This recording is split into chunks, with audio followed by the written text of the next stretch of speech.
de que nesse tempo, pastor, que já estamos aqui comungando desta mesma fé, adorando Jesus, ouvindo a sua palavra, esse é um momento único. Digo que o momento da palavra não é o melhor momento, porque nós não anulamos o culto, o tempo da oração, do louvor, o momento da interação, do acolhimento, mas o momento que nós paramos para ouvir a palavra é importante, porque nesse momento nós estamos semeando a boa semente, e nós bem sabemos que a semente ela cai em vários terrenos, e eu espero que o terreno, que a palavra nesta noite seja semeada, seja a terra fértil para produzir, e você levará no seu coração a boa semente, e com certeza absoluta, algo de extraordinário poderá acontecer na sua casa, e eu profetizo que esta noite alguma coisa nova, alguma coisa de extraordinário vai acontecer no seio da sua casa. Precisamos crer nisso. Queridos irmãos, nós fizemos uma leitura de dois textos. O texto que está ali, naquele mural bem bonito,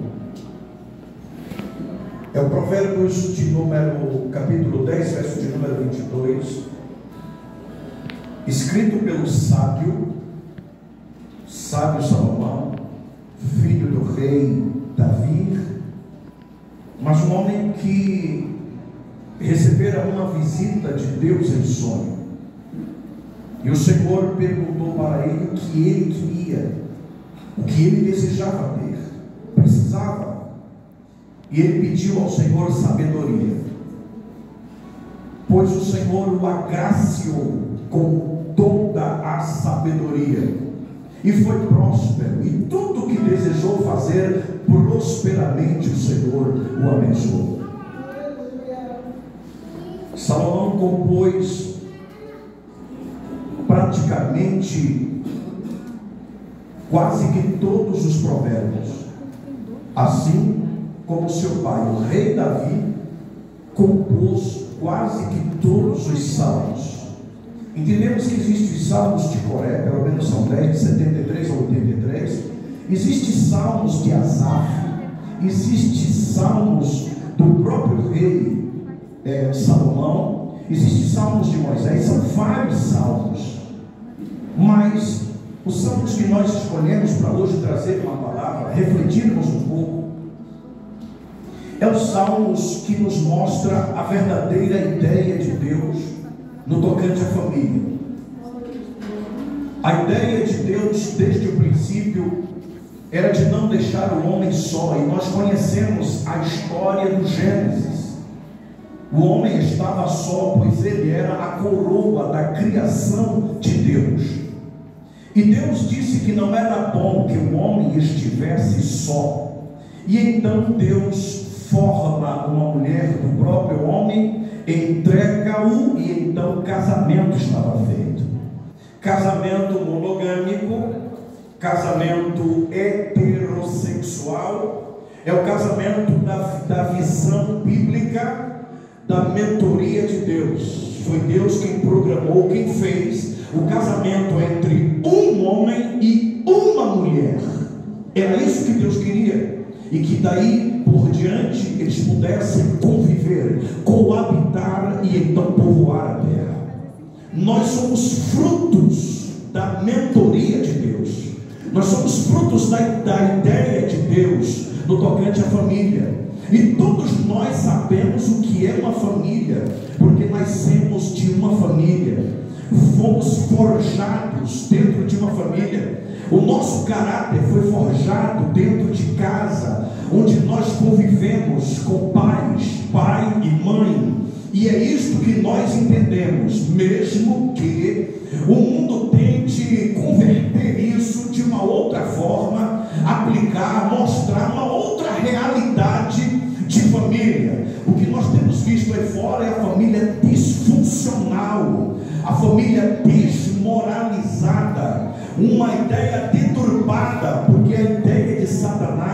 era justamente deturpar tudo aquilo que Deus fez.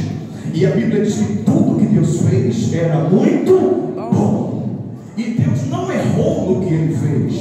Deus acertou nas suas escolhas.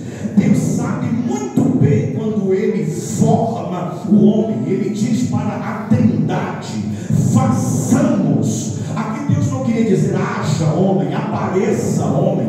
Aqui Deus disse façamos. Então o Pai, o Filho, o Espírito Santo estavam juntos fazendo. E o homem foi criado em uma tricotomia. O homem tem corpo, tem alma e tem espírito. Então o homem tem os seus sentimentos, mas uma coisa Deus coloca dentro do homem: racionalidade.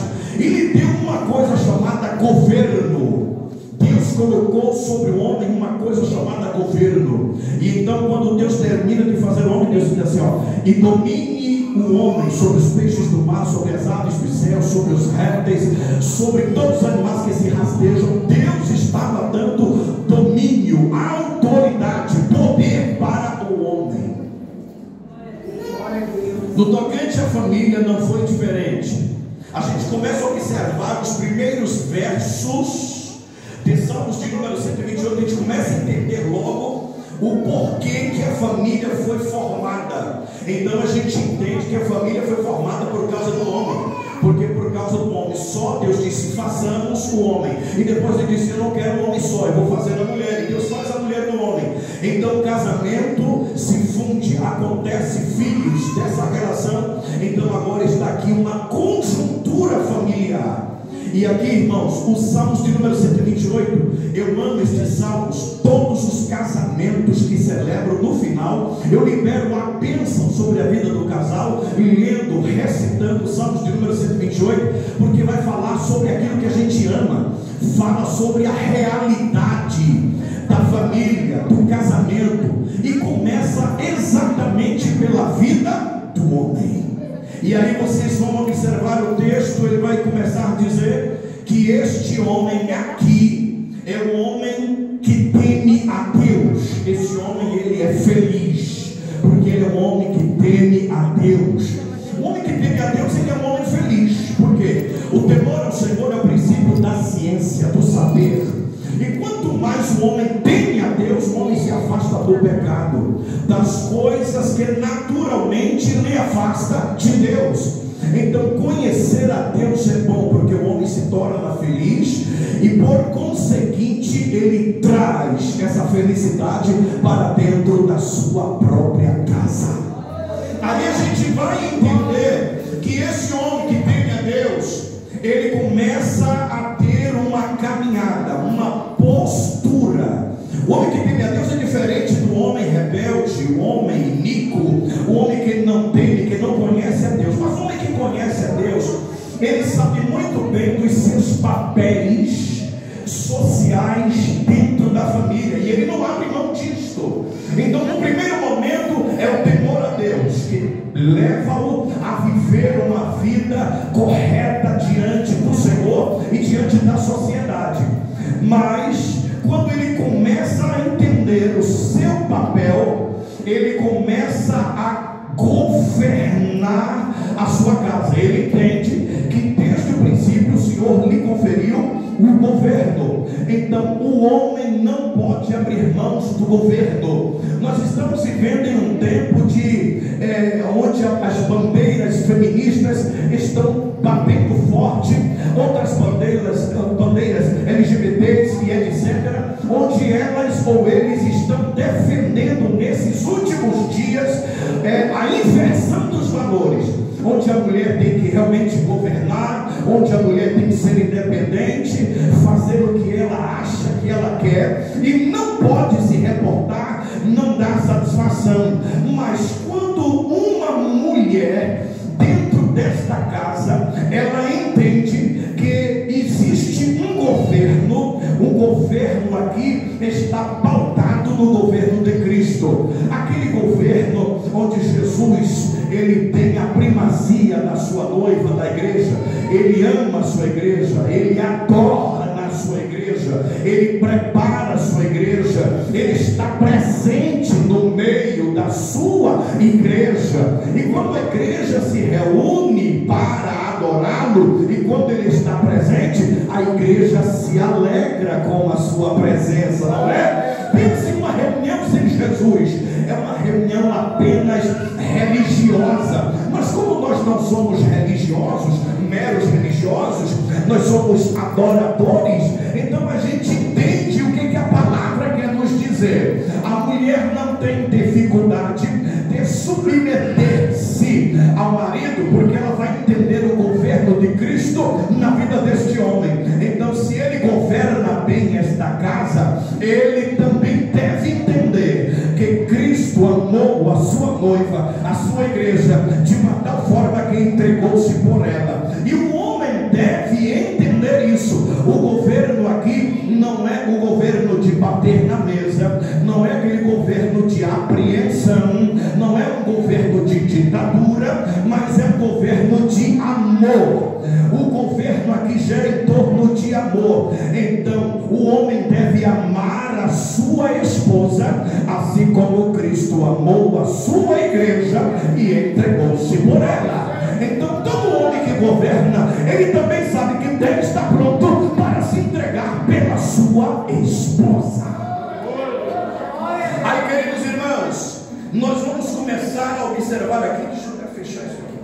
Nós vamos começar a observar exatamente que quando isso começa a acontecer, o homem, ele nunca abrirá mão da sua casa. Tem homens que gostam de presentear, mas não são presentes. Então, se há uma coisa boa que mulheres gostam, além de serem presenteadas, elas gostam de ser cortejadas. Elas gostam e desejam ser amadas. E quem tem a responsabilidade, portanto, de amá-las, são os seus maridos. E quando eles não fazem isto, a exemplo do que Paulo disse aos Coríntios, lá no capítulo de número 7, que o homem pague a sua esposa a devida benevolência e vice-versa. Se isso não acontecer, ficará uma lacuna dentro de casa. Não haverá então um amor característico de Jesus, que ama a sua noiva, porque quem ama cuida, quem ama protege, quem ama zela. E tem uma outra coisa: este que ama, que protege, que zela, ele provê também. Ele é provedor, ele não transfere. Essa responsabilidade ela é intransferível. Não é a mulher que tem a responsabilidade de prover a casa. Nós entendemos pela própria palavra, Provérbios de Números 31, ela vai nos mostrar a mulher de virtude, a mulher que acorda cedo, que dá tarefa às suas servas, que levanta, tem uma visão ampla do reino, que trabalha dentro de casa, que veste o seu marido, que organiza os seus filhos. A mulher virtuosa, ela é bem vista dentro de casa, ela é louvada pelo seu marido e pelos seus filhos, e a Bíblia diz que de público ela também é louvada pelas suas obras. Então nós não estamos falando aqui do feminismo, nós não estamos falando disso. Essa bandeira não entra na igreja, porque aqui, irmãos, nós vamos entender que a mulher crente, a mulher sadia, a mulher sábia, ela tem uma tarefa também que não é tão simples, não foi atribuída ao homem, é somente a ela. O papel de edificar não é fácil, porque é construir, e a mulher ela fica entre o marido e os filhos. Essa tarefa não é fácil, é como coluna. Então ela produz um equilíbrio conjugal na relação com o marido, mas ela edifica, forja, ela imprime o caráter de Jesus na vida dos seus filhos. É assim mesmo. No passado, por exemplo, o que acontecia no passado? As famílias tinham muitos filhos, e não eram poucos. Pergunta o casal novo de hoje: você quer ter quantos filhos? Um só. Aí você pergunta para outro: não quero ter filho. Vai viver dessa maneira? Tá bom. E quando você envelhecer, como é que vai acontecer? Quando você ficar doente, vai ter quem para cuidar de você? Esquece desse detalhe. Mas tudo bem. As famílias passadas, todas elas eram abastardas, eram famílias prósperas, porque tinha um segredo: a bênção de Deus estava lá, a bênção da longevidade. Então os pais viam os filhos e viam os filhos dos filhos. A bênção de Deus estava sobre a vida desse homem e consequentemente sobre a vida da sua família. Então a família crescia, os filhos tomavam proporção, a mulher ficava em casa como esta que edifica a sua família, cuidando dos filhos. O marido saía para trabalhar e eles viviam ou sobreviviam com uma somente renda. Era com essa renda, Paulo, que a família era toda alimentada, abençoada, ninguém reclamava, ninguém dava para ruim, todos eram bem criados. Conheci uma família de um casal que teve 19 filhos, só ele trabalhava, sustentava todo mundo, ninguém morreu, todos estão na presença de Deus, criados na admoestação e na disciplina do Senhor. Então quem é que faz isso? Este não é o papel do homem. Só que no papel da edificação há uma necessidade de que o governo esteja presente. A mulher precisa ter o apoio do governo, e o governo não funciona sem o papel da edificação. Elas andam dadas às mãos, e então marido e mulher precisam se confinar, precisam se afinar quando estiverem dentro do quarto. Por favor, não briguem na frente dos vossos filhos. Eu sou fruto de uma relação de 57 anos. Meu pai dorme no Senhor, minha mãe está bem viva, congrega comigo. Eu nunca vi meu pai gritar com a minha mãe, nunca vi minha